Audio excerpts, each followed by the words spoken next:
Steamians, what is up? Dan at Starlight here. Thought I'd do a little video about the crypto market cap and how I think our perception of it is greatly inflated in terms of US dollars because of all the altcoins and shitcoins and just some misconceptions about what market cap is.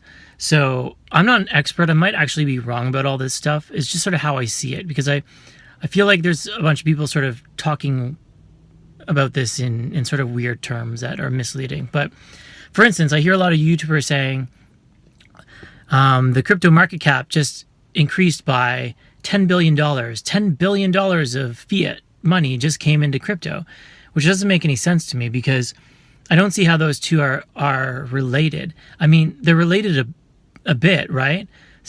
But it's not like $10 billion of fiat came in and the market cap's that much higher, right? Just because the market cap is price times available supply. So if the price jumped massively, it doesn't mean that much money is coming into crypto. Like let's just take some extreme examples, right? So let's say there's a big announcement and someone announces that the Bitcoin's the new world reserve currency. Well, no one's going to sell their Bitcoin at this current price. All those sell orders would be gone.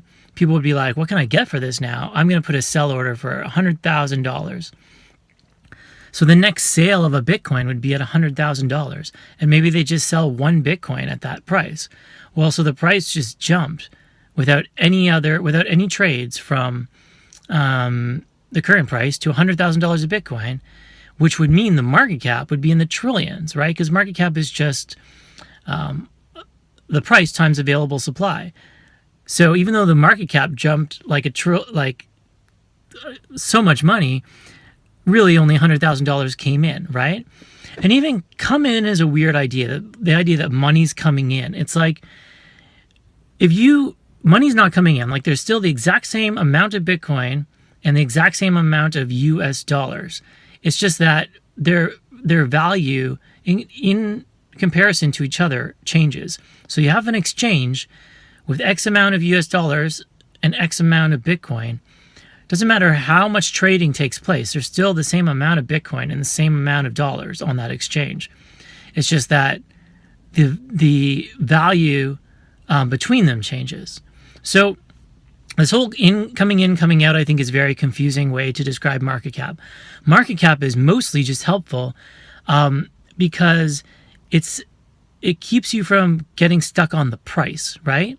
So it helps you see the price when considering the number of units. But that's the main thing that market cap's helpful for. It's not like, Bitcoin's not worth like $50 billion at, let's say the price is $3,000 and the market cap's around 50, just for 50 billion for convenient numbers. It doesn't mean that everybody can sell their Bitcoin for $3,000. It means anyone can, but not everyone can, right? If everyone tried to, the first few people would get $3,000, but then the price would drop to, probably a few cents by the time you showed up with your Bitcoin.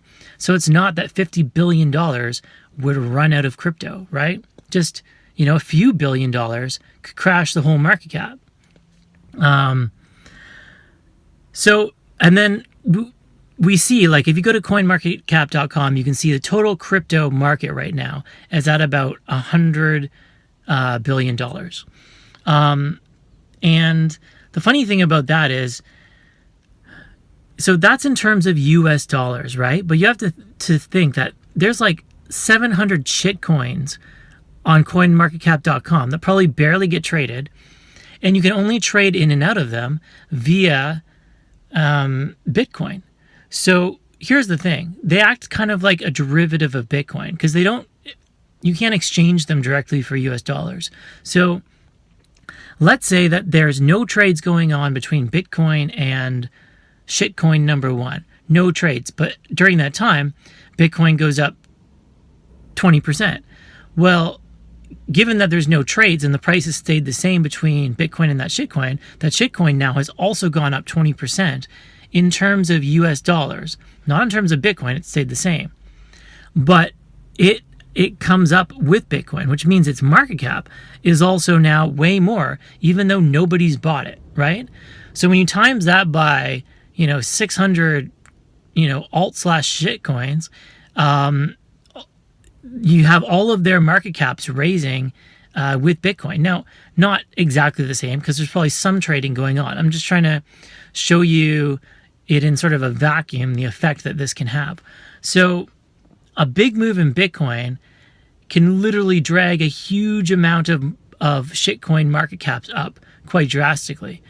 So, and no money's gone into them. That's the thing. So, I don't know.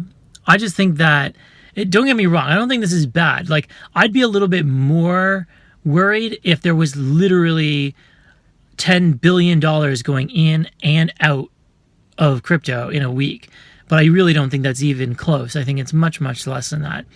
I wish that I could do math and figure out some way to figure out a good relationship between how much new money is actually sort of entering the market and market cap. But I don't know. Maybe someone else can do a blog about that. I've tried to find blogs about that, and I've tried to look it up, but I can't really find anything on it. So I don't really know. Anyways, I just thought I'd throw all that out because I'm thinking about it. Again, I'm not really an expert on this at all.